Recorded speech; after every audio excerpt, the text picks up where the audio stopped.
you are someone who likes to have when the alarm goes off, it hits you as a surprise, but that's better than looking at it and seeing, oh crap, I only have 4 minutes left. Because that makes me ridiculously stressed. Okay. All right. That's good to know. And ridiculously stressed is not really the best of feelings. Welcome to the Tilt Parenting Podcast, a podcast featuring interviews and conversations aimed at inspiring, informing, and supporting parents raising differently wired kids. I'm your host, Debbie Reber, and today's episode features another short conversation with my 11-year-old son, Asher. Today, we're devoting our whole conversation to a subject near and dear to pretty much every family's life these days, screen time. Like most of you listening, we have been trying to figure out how to best balance, manage, and negotiate Asher's engagement with all things screen so that it doesn't negatively impact our family and so that it doesn't take over his life. And before we get started, to be clear, we're not here to say that our way is the right way or that we have all the answers when it comes to exactly how much screen time is the right amount. But because the issue of screen time has been a source of significant stress and discussion in our family over the years, and I know I'm not alone here, we thought it might be useful to share some of our strategies for making Asher's relationship with the computer and iPad more workable for our family. I hope you enjoy this episode, and don't forget to check out the show notes as well, because we're going to share our new and improved screen time planning worksheet as a downloadable. To learn more about this podcast and Tilt, the revolution for parents raising atypical kids, visit www.tiltparenting.com. Maybe a month or so ago, Asher, we were using a new screen time planning worksheet. Yep. And it was new back then. It was new back then. And as we explained on a previous podcast, we were using the bubble system, which I'm kind of borrowing from the Pomodoro method, which is in this productivity planner that I use. But not to advertise for them or anything. But not to advertise for them. However, they haven't sponsored us yet. I noticed that the screen time planning worksheet was starting to be less effective. Do you remember why that was the case? That was because I got bored. I didn't really reflect on what I was going to do with my time. Sometimes that works. Like, for example, I was playing a game called the Kerbal Space Program, and I was in the middle of sending something to the moon, and then my timer went off, and I immediately did everything to get ready as fast as I could and quickly reset the timer and jump back on to make sure I hadn't missed my maneuver node. So, just for reference, in a previous episode of this podcast, the one about distraction, Asher and I talked about the screen time planning worksheet he was using at that time, the one we're talking about here. If you want to see a copy of that, visit the show notes for that episode at tiltparenting.com/session3. Our deal was that Asher would set his own timer for a set period of time, and then when the timer went off, he'd fill in a bubble and determine how he wanted to spend his next chunk of time, if he had any time left, and then set a new timer. The goal was both to keep him focused on what he wanted to achieve during his screen time so he wouldn't get upset if he squandered his time, as well as put the onus on him to manage his own time. Okay, back to the conversation. So I think what was happening was we were both getting lazy. Yeah. And what I noticed starting to happen was that your timer was going off. You were acknowledging it, you were setting another timer, and you were diving right back in. So what was the key piece we were missing? The key piece was to reflect. Like, when I already know what I'm going to do with my next time, then that's great. But if I don't, right, and I just jump back on, then I take a portal to the universe of distraction. So I brought in a copy of our current screen time planning because we made with more advanced screen timeosity. Yes, with more advanced screen timeosity. So we have our screen time planner, and we took the original one and we added some steps at the bottom as a visual reminder for you for what you need to do every time your alarm goes off. So could you walk us through what those things are? Yeah, so first, when my alarm goes off, I take a pause for what I'm doing. Okay. And then I do some sort of activity, usually jumping jacks, to get my head out of the world of screen time. It's so magnificent. Then I fill in a bubble on my sheet. I take 10 deep breaths. Then I see if I have enough time left on my sheet to take 30 more minutes. And if I do, I think about how spend that time and I start a 30-minute long timer. Okay.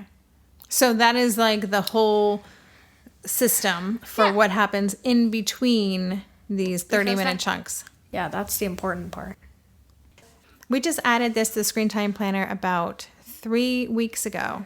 And we were doing it because what we realized, and we had a long conversation about this because things were starting to slip back to a not so great space with screen time in general.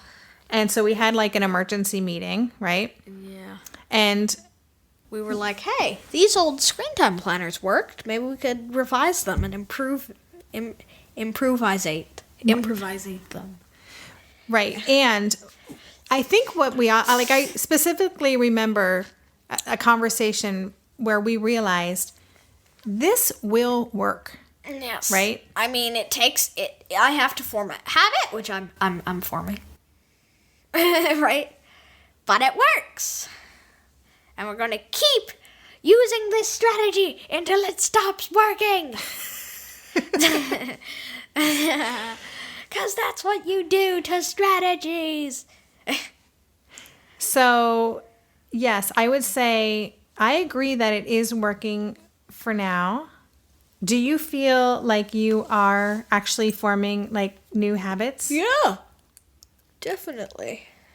Because you know what, Asher? One of our big initiatives or our big things that we've been working on this year is you being responsible for tracking your own time, because it used to be all on me or your dad. And then whenever something happened that I didn't like, I would blame you. Right. So we were like the time police, and we were always having to be like, hey, time's up. Hey, time's up. So we were then... Bad cop. We were being the bad cop, and we were bearing the brunt of your dissatisfaction with that turn of events, right? And really, we know that it's important for you to start managing your own time. Yeah, because then I'm responsible, and then I don't take out my annoyance on anybody else. Right. And that's what we want. Then I'm like, I'm such an idiot. I should have thought about my time. I'll remember to do that in future. But let me ask you this. Probably 2.5 years ago, we bought a special timer that is just for kids who struggle with time. And I don't know if you remember this. It's in your closet somewhere. I do. You do. You really dislike this timer, but it has like a red zone, a really yellow intrusive. zone. What? It's intrusive? Yeah, it feels a bit intrusive. Why? And it feels a little bit baby-y. Okay. You didn't like the design. Not at all. I can't have a dissatisfactory timer, can I? Well, you know what else I think is another point that's specific to you, and maybe other kids feel the same way, but you don't like it to be visible.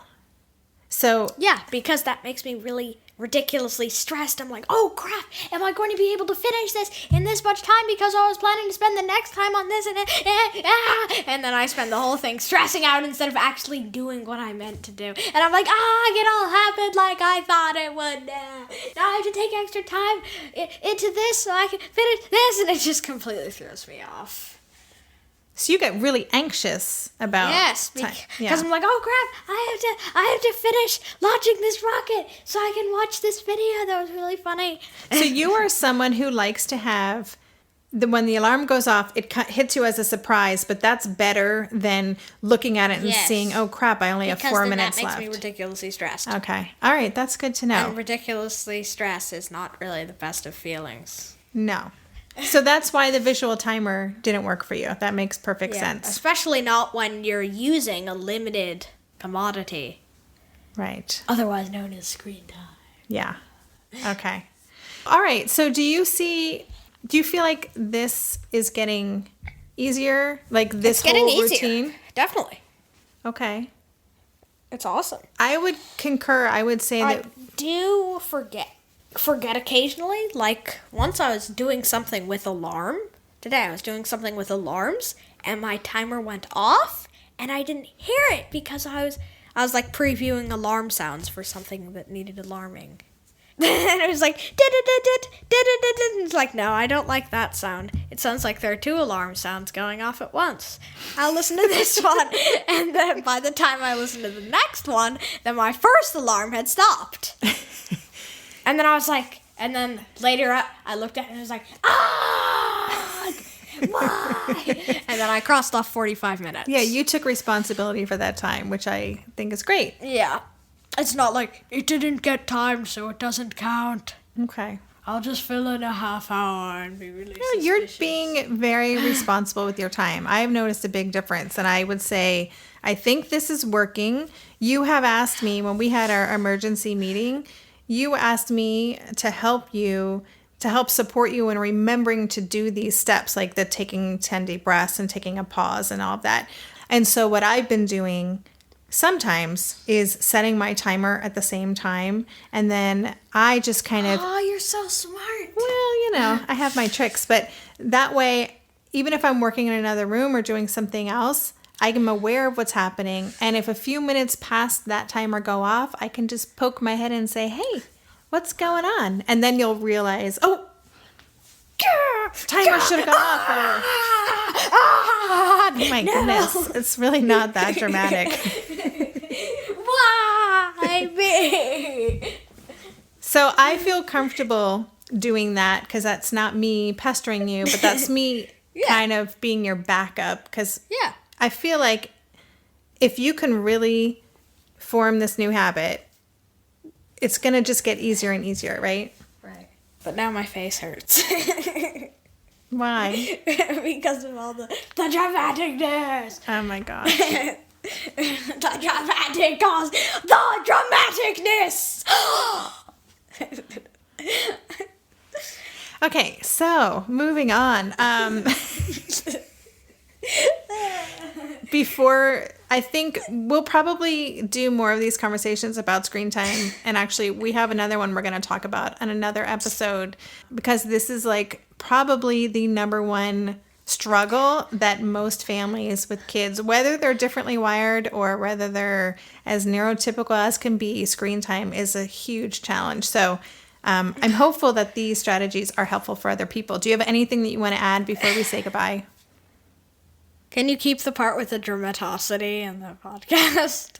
Okay. Thanks so much for listening to this episode of the Tilt Parenting Podcast. As a follow-up, we recorded this episode several months ago, and I'm happy to report that we are still using this particular screen time planner, and it still seems to be working. It's undergone some design tweaks, updated fonts and important things like that, but again, this strategy with myself or my husband Darren as a backup timer seems to be working. If you'd like to download our screen time planner, you can get that and the other resources mentioned in this episode on the show notes page, which you can find at tiltparenting.com/session12. One last note, we're getting lots of great feedback on these special Asher episodes, specifically that parents are listening to them with their kids, which we think is just so cool. If you have a topic you'd like to hear Asher and me discuss on the show, please email us at debbie@tiltparenting.com or leave a comment on the show notes page. Lastly, if you like this episode, please consider leaving a review on iTunes. That helps ensure our podcast is easily visible for other parents raising differently wired kids. Thanks again for tuning in, and for more information on the Tilt Revolution and to sign up for our community, visit www.tiltparenting.com.